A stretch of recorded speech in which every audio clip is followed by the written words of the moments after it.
بسم اللہ الرحمن الرحیم۔ السلام علیکم ورحمۃ اللہ وبرکاتہ۔ الحمد للہ رب العالمین والصلاة والسلام علی اشرف الانبیاء والمرسلین وبعد۔ آج تراویح میں قیام اللیل میں چوتھے پارے کی تلاوت مکمل کی گئی۔ اس تعلق سے چند اہم باتیں جو بتانا ضروری ہے۔ یہ سورت شروع ہوتی ہے اعوذ باللہ من الشیطان الرجیم، بسم اللہ الرحمن الرحیم، لن تنالوا البر حتى تنفقوا مما تحبون۔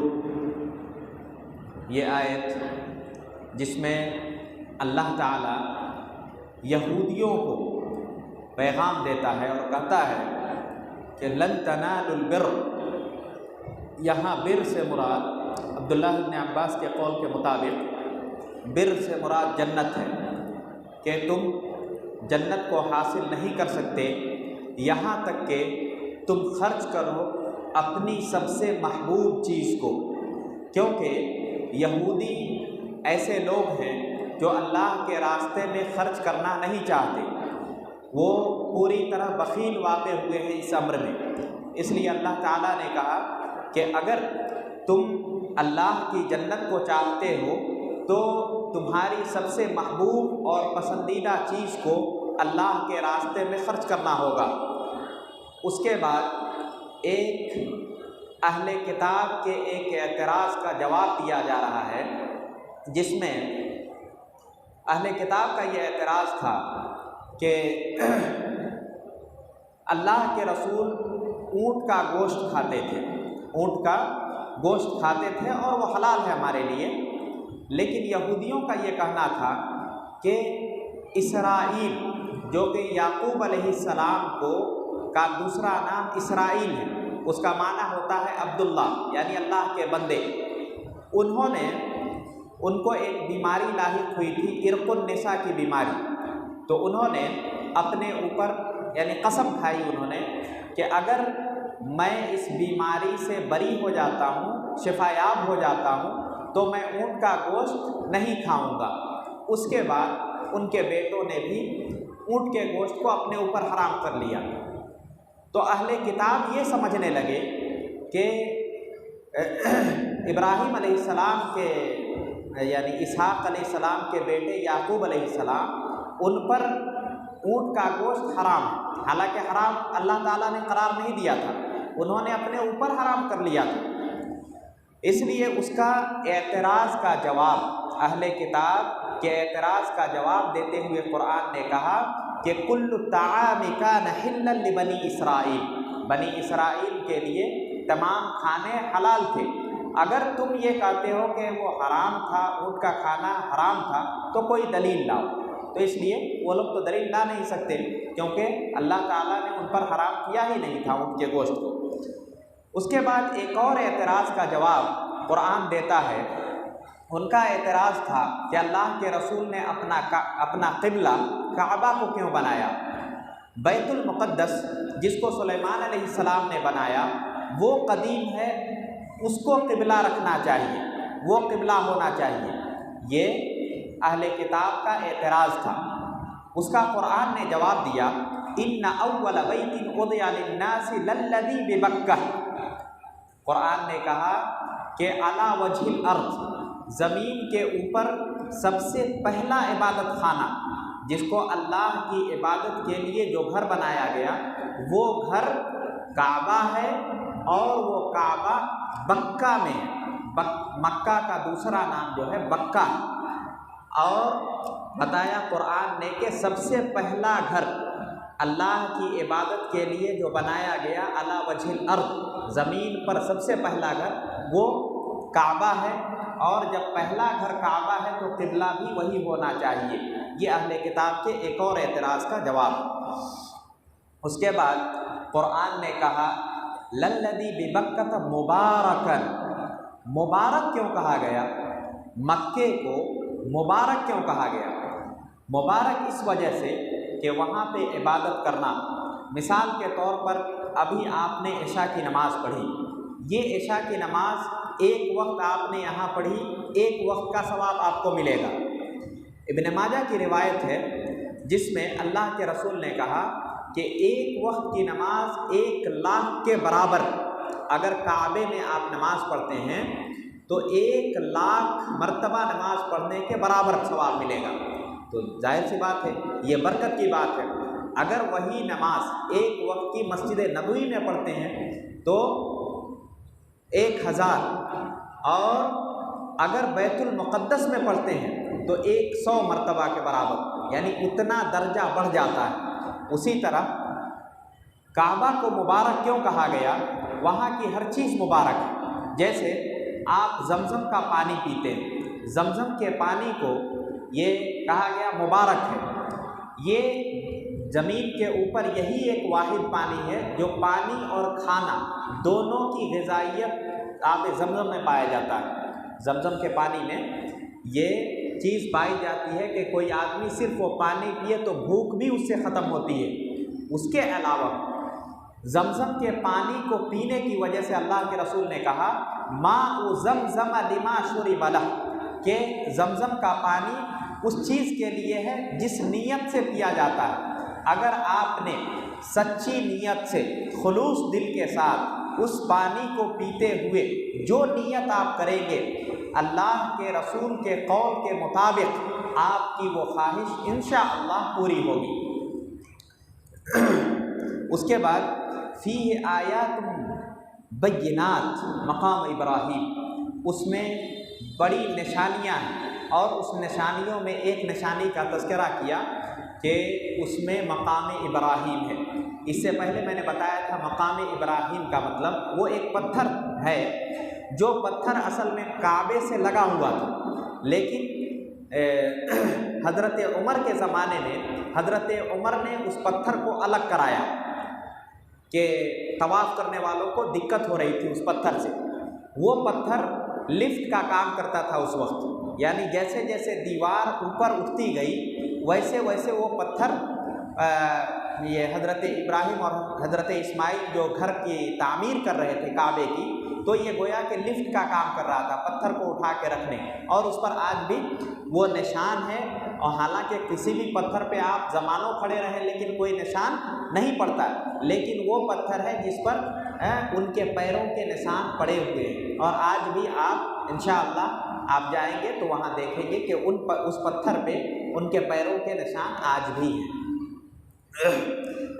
اس کے بعد ومن دخلہ کان آمنا، یہ بڑی عجیب بات ہے کہ قرآن نے کہا کہ اگر کوئی حرم کے اندر داخل ہو جاتا ہے تو وہ مأمون ہے۔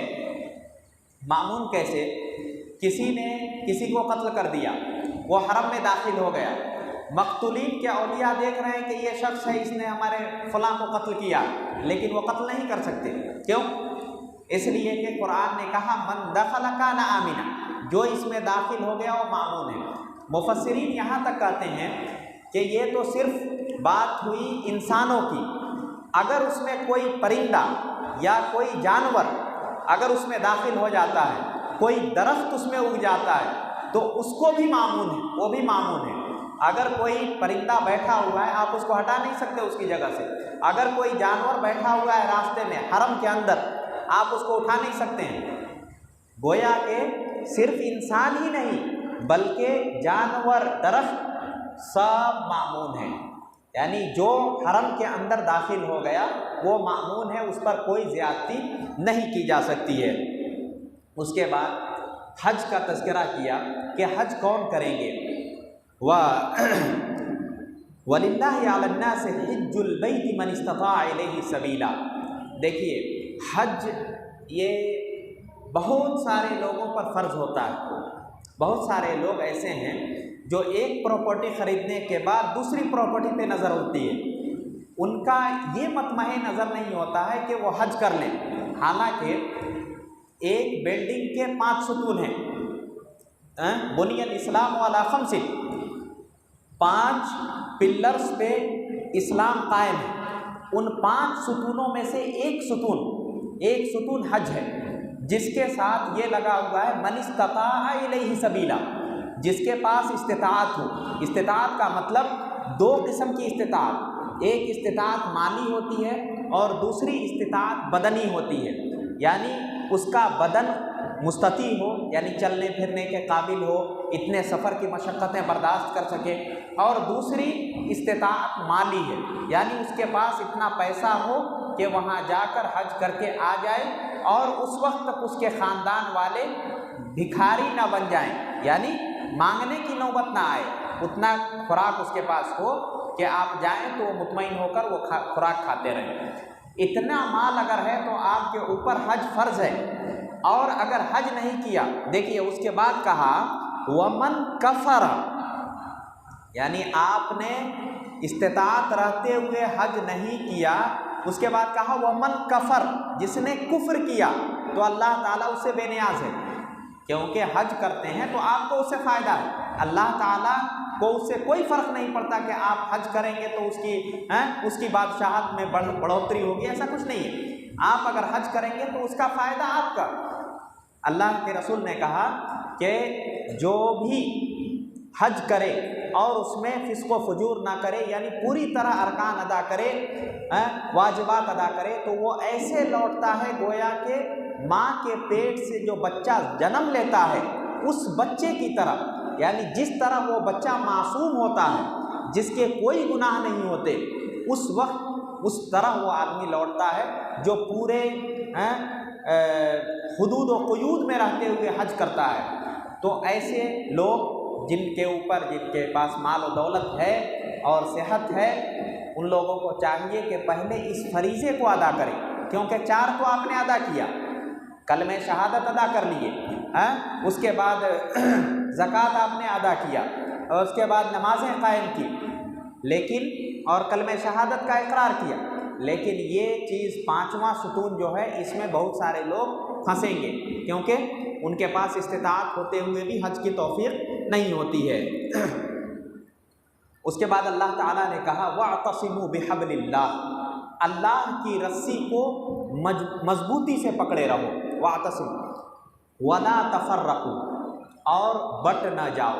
مطلب یہ کہ قرآن اور سنت یہ دونوں کو مضبوطی سے پکڑے رہو گے اور آپس میں بٹو گے نہیں، یعنی ایک دوسرے سے اختلاف کر کے آپس میں بٹو گے نہیں، اور کیا کرو گے؟ تیسری چیز، اللہ کی نعمت کو تم یاد کرو گے اس وقت جب کہ تم دشمن تھے۔ یہ اصل میں اشارہ ہے اس واقعے کی طرف، اسلام لانے سے پہلے جو صحابہ تھے آپس میں اتنی سخت دشمنیاں تھیں کہ 100 سال 200 سال 1000 سال تک دشمنی چلتی تھی۔ مثال کے طور پر 1000 سال قبل کسی نے کسی کا قتل کر دیا تو اس کے بعد یہ جنگ اس کے پشتوں چلتی رہتی، یعنی کئی خاندان گزر جاتے، لیکن یہ جنگ ختم نہیں ہوتی تھی، آپس میں لڑنا جھگڑنا، ایک قبیلہ دوسرے قبیلے کا دشمن، ایک قبیلے کو لوٹ لینا، ایک قبیلے کو قتل کر دینا، اس طرح کی جھگڑے بہت چلتے تھے۔ لیکن جب اسلام آیا تو سب قبیلے ایک ساتھ ہو گئے، یعنی اسلام قبول کیے تو ان کے پاس کوئی بندشیں نہیں رہی، انہوں نے کہا کہ یہ اسلام ہے، کیونکہ اسلام نے سکھایا تھا کہ پورے مسلمان ایک جسم کے مانند ہیں، اگر آپ کو انگلی میں تکلیف ہو رہی ہے تو پورا جسم اس کو تکلیف کو محسوس کرتا ہے۔ اسی طرح قرآن نے اس نعمت کا تذکرہ کیا کہ ہم نے تمہیں انعام کیا کہ تم آپس میں ایک دوسرے کے ساتھ بھائی بھائی ہو گئے، ورنہ تمہارے اندر دشمنیاں بہت تھی، صرف اسلام کی یہ نعمت تھی جس سے تم آپس میں بھائی بھائی ہو گئے۔ اس کے بعد کہا کہ تم میں سے ایک ایسی جماعت ہونی چاہیے، مسلمانوں کو کہا کہ تم میں سے ایک ایسی جماعت ہونی چاہیے جو لوگوں کو خیر کی طرف بلائے، جیسے آپ لوگ ہیں، آپ لوگ گویا کہ ایک جماعت ہیں جو اسلام کے کا درد رکھنے والے ہیں، آپ لوگ لوگوں کو اچھائی کی طرف بلاتے ہیں، تو قرآن یہ کہتا ہے کہ ایک ایسی جماعت ہونی چاہیے، تم میں سے ایسی جماعت ہو جو لوگوں کو اچھائی کی طرف بلائے۔ اگر آپ اچھائی کی طرف نہیں بلاتے ہیں تو گویا کہ ناکارہ لوگ ہیں۔ اس کے بعد قرآن نے کہا انہی لوگوں کے بارے میں، یعنی جو اہل السنہ والجماعہ ہیں، یوم تبیض وجوہ وتسود وجوہ، یعنی قیامت کے دن کچھ چہرے ایسے ہوں گے جو روشنی کی طرف یعنی چمک رہے ہوں گے، یعنی جن کے چہروں پر نور ہوگا، اور کچھ چہرے ایسے ہوں گے جو سیاہ پڑے ہوں گے، کالے پڑے ہوں گے۔ عبداللہ ابن عباس اس کی تفسیر کرتے ہوئے کہتے ہیں کہ یوم تبیض وجوہ یعنی اہل السنہ، یعنی جو قرآن اور حدیث پر چلنے والے سلف صالحین کی اقتداء کرنے والے لوگ ہیں، اور جن کے چہرے سیاہ ہوں گے وہ لوگ کون ہیں؟ وہ لوگ ہیں بدعتی، جنہوں نے بدعت کو جنم دیا اور اس کو پروان چڑھایا۔ اور آپ جانتے ہیں کہ ایک بدعت اگر جنم لیتی ہے تو ایک سنت مرتی ہے، تو جنہوں نے بدعتوں کو فروغ دیا قیامت کے دن ان کے چہرے سیاہ ہوں گے، کالے ہوں گے۔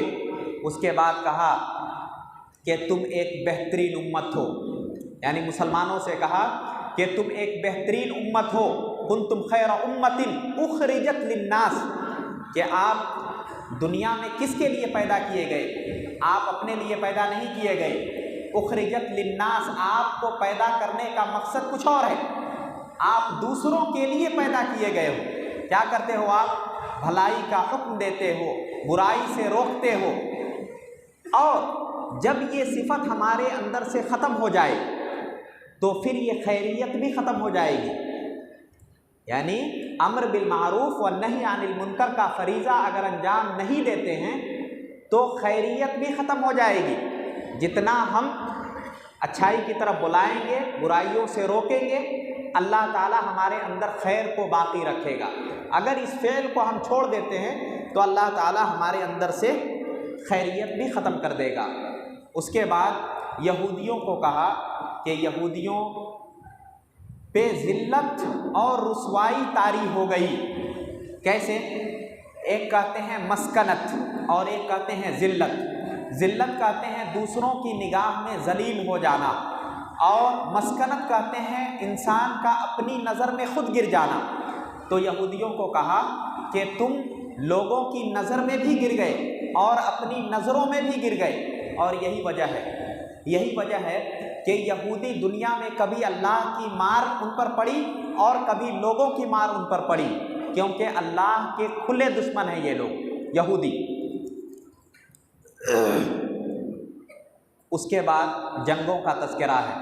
دیکھیے جنگیں جو ہیں، دو جنگوں کا یہاں تذکرہ ہے، جنگ بدر کا، جنگ احد کا، اور ایک جنگ ہے جنگ حنین۔ یہ 3 جنگیں ہوئی، اور بہت ساری جنگیں ہوئی، لیکن 3 جنگوں کا خصوصی تذکرہ اس وجہ سے کہ جنگ بدر میں مسلمانوں کو فتح یابی حاصل ہوئی، حالانکہ وہ تعداد میں کم تھے، لیکن ان کے پاس کون سی 2 چیزیں تھیں جس کی وجہ سے وہ لوگ کامیاب ہوئے؟ وہ 2 چیزیں تھیں، ایک توکل علی اللہ، یعنی اللہ پر ان کو بھروسہ تھا۔ اسی لیے جب اللہ کے رسول دعا کر رہے تھے تو دعا کرتے ہوئے ہاتھ اٹھا کے رو رہے ہیں، دعا کر رہے ہیں کہ اللہ یہ چھوٹی سی جماعت اس سرزمین پر اگر آج مغلوب ہو جاتی ہے تو اس زمین پر تیرا کوئی کبھی سجدہ نہیں ہوگا۔ اور اللہ کے رسول زار و قطار روتے رہے۔ حضرت ابو بکر آتے ہیں اور چادر کو سنبھال کر کہتے ہیں کہ اللہ آپ کو ضائع نہیں کرے گا۔ اس کے بعد یعنی توکل علی اللہ تھا، اور دوسری چیز اللہ کے رسول کی اتباع تھی۔ یہ دونوں شرائط ہونے کی وجہ سے جنگ بدر میں مسلمانوں کی تعداد کم ہوتے ہوئے بھی فتح یابی حاصل ہوئی، لیکن جنگ حنین میں پہلے مسلمانوں کو شکست ہوئی، پھر بعد میں فتح حاصل ہوئی۔ پہلے جب یہ لوگ داخل ہوئے، مسلمان داخل ہوئے، تو کفار اتنے تیر برسائے کہ مسلمانوں کے گھوڑے رک ہی نہیں پائے، بھاگنے لگے۔ اللہ کے رسول وہاں کھڑے رہے میدان جنگ میں، اور کھڑے ہو کر کہا کہ انا النبی لا کذب،